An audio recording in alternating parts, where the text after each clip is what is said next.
Hello everyone, मैं हूँ अंजना और आप मेरे साथ हैं उत्तराखंड मुक्त विश्वविद्यालय के BA द्वितीय वर्ष के शिक्षा के नूतन आयाम से।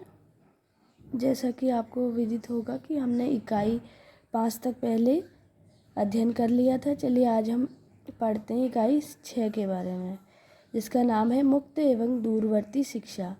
और हम इस पाठ के अंदर पढ़ेंगे उसका अर्थ, परिभाषा, आवश्यकता और उसकी विशेषताएं।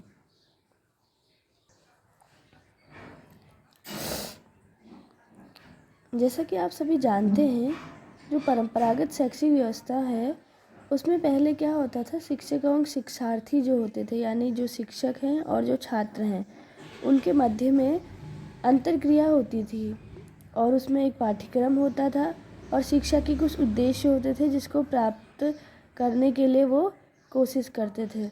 परंतु जो वर्तमान समय है, यह जो है इसमें अंतःक्रिया ही शैक्षिक उद्देश्यों की प्राप्ति का एकमात्र साधन नहीं है। इसलिए जो वर्तमान समय है उसमें क्या है, लोग जो हैं बहुत व्यस्त हैं, रोजगार भी कर रहे हैं और पढ़ना भी चाह रहे हैं। तो ये सब चीज़ें देखते हुए वर्तमान जो समय है उसमें दूरवर्ती जो शिक्षा प्रणाली है उसको रखा गया, और जो ये प्रणाली है एक स्वतंत्र एवं आवश्यक शिक्षा प्रणाली अभी के वर्तमान समय में यह बन चुकी है। यह एक ऐसा नवाचार है जिसके द्वारा समाज की जो निरंतर जो बढ़ती हुई जो शैक्षिक आवश्यकताएं हैं उनकी पूर्ति की जा सकती है। फिर है कि दूरवर्ती शिक्षा है क्या।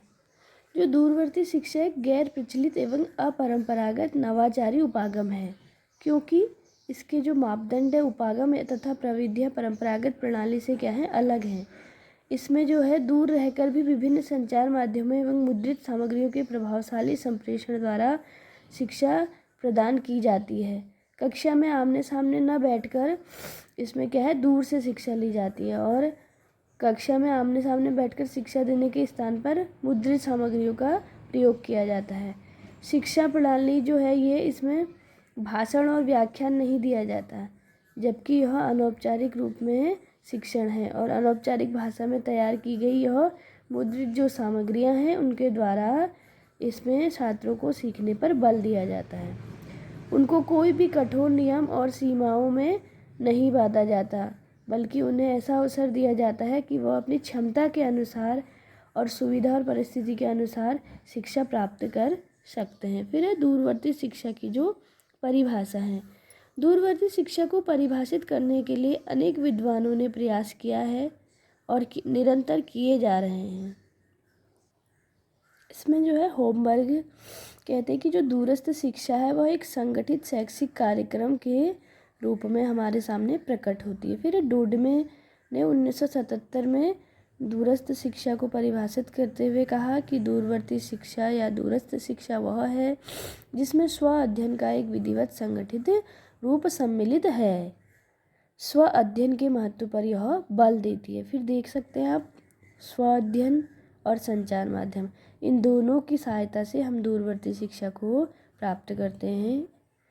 फिर है मूरे जो हैं वैज्ञानिक, मूरे जो हैं विद्वान, उनके द्वारा है कि दूरवर्ती शिक्षा जो है वो अनुदेशन विधियों का समूह है, जिसमें क्या किया जाता है, जो शिक्षण का व्यवहार है और जो अधिगम का व्यवहार है उससे अलग संपादित किया जाता है। जो विद्वान मूरे हैं उनकी भाषा से जो 3 विशेषताएं निकल कर आती हैं वो यह है कि शिक्षण व्यवहार जो है इनका पत्राचार पाठ्यक्रम है और संपर्क कार्यक्रम होता है और दृश्य श्रव्य सामग्री का इसमें प्रयोग किया जाता है, जिससे शिक्षण कार्य को सुगम बनाया जा सके।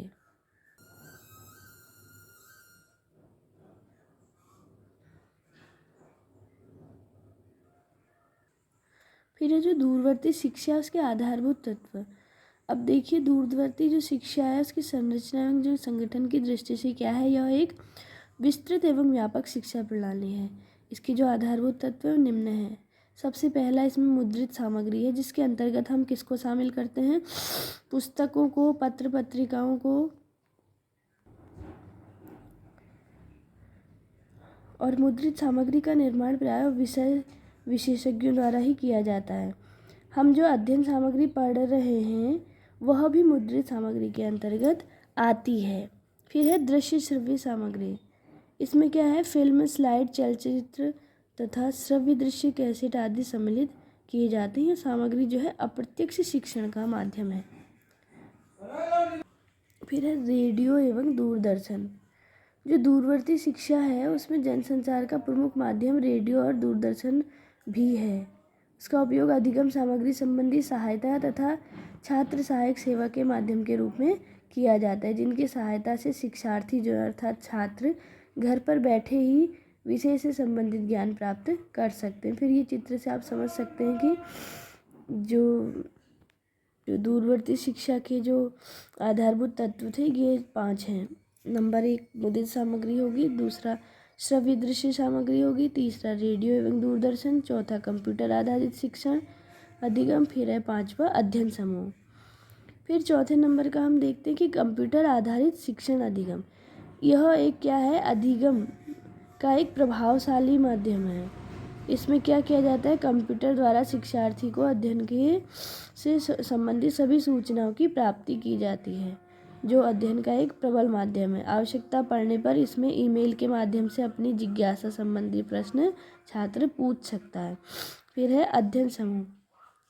इसमें क्या है, समूह बनाए जाते हैं काउंसलिंग के समय, तो ये अध्ययन केंद्रों पर शिक्षार्थी जो है उसमें विषय संबंधी अपने जो भी कठिनाई है उनके संबंध में विचार विमर्श करते हैं और निष्कर्षों पर पहुंचते हैं। फिर देखते हैं कि जो उपरोक्त समस्त तत्व मिलकर जो दूरवर्ती शिक्षा की एक संरचना का खाका तैयार करते हैं, जिसे सामान्यतः दूरवर्ती शिक्षण अधिगम प्रणाली कहा जा सकता है।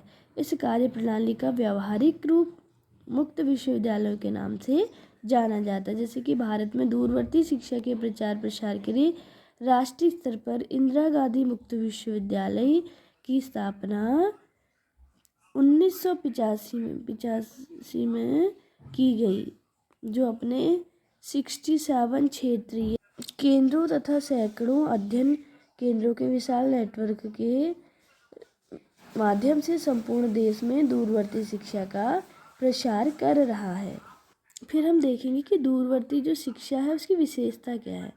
उसकी विशेषता है जो शिक्षक और छात्र उसके मध्य की दूरी को खत्म करना, सुनियोजित एवं सुसंगठित शैक्षिक व्यवस्था करना, गुणवत्ता की उच्च स्तरता, शिक्षार्थी केंद्रित शैक्षिक प्रक्रिया है, अपनी पसंद के विषय चुनने की स्वतंत्रता है, छात्र को विभिन्न तकनीकों के माध्यम से इसमें शिक्षा दी जाती है।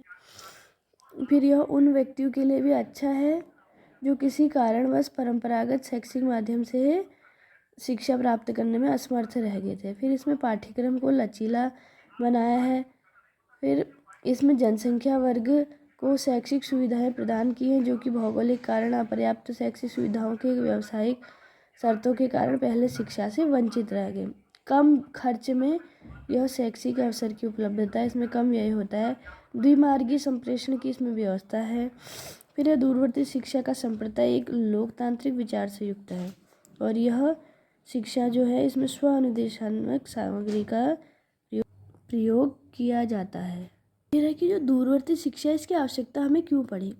किसी राष्ट्र की प्रगति एवं विकास उसकी शिक्षा व्यवस्था पर ही निर्भर करती है, अर्थात जितने उस राष्ट्र में के व्यक्ति शिक्षित होंगे उतना ही उस राष्ट्र का विकास होगा। इसी कारण जो शिक्षा है उसको प्रत्येक व्यक्ति की आवश्यकता सुविधा के अनुरूप बनाने पर बल दिया जा रहा है। गुणवत्तापूर्ण शिक्षा की जो बढ़ती हुई आवश्यकता के फलस्वरूप वर्तमान में विभिन्न नवाचारी माध्यम से शिक्षा प्रदान की जा रही है। दूरवर्ती शिक्षा की आवश्यकता क्यों है, इसके मुख्य बिंदु निम्न है। ज्ञान व अधिगम के विभिन्न उपायों को बढ़ाने के लिए, शिक्षा का जो वंचित रह गए उसको द्वितीय अवसर प्राप्त कराने के लिए, गुणवत्तापूर्ण शिक्षा प्रदान करने के लिए, कम खर्च व साधनों में सभी को शैक्षिक अवसरों की समानता प्रदान कराने के लिए, व्यक्तिगत विभिन्नताओं को ध्यान में रखते हुए स्वगति और स्वक्षमता के अनुसार शैक्षिक अवसर प्रदान कराने के लिए, प्रौढ़ व्यक्तियों, सेवारत व्यक्तियों, समाज सेवियों, महिलाओं तथा देश के दूर दराज के क्षेत्रों में रहने वाले व्यक्तियों की जो शैक्षिक आवश्यकता है उसकी जो पूर्ति है उसको पूरा करने के लिए। तो प्यारे छात्रों, आज की वीडियो हम यहीं पर समाप्त करते हैं। उम्मीद है कि आप पहले की तरह हमें सहयोग करते रहेंगे और यह वीडियो आपके लिए सहायक सिद्ध हो। यही उम्मीद के साथ वीडियो को अपनी वाणी को विराम देते हैं, वीडियो को समाप्त करते हैं। आप स्वस्थ रहिए और अपने पढ़ाई में ध्यान दीजिएगा। ठीक है, फिर मिलते हैं, तब तक के लिए नमस्कार।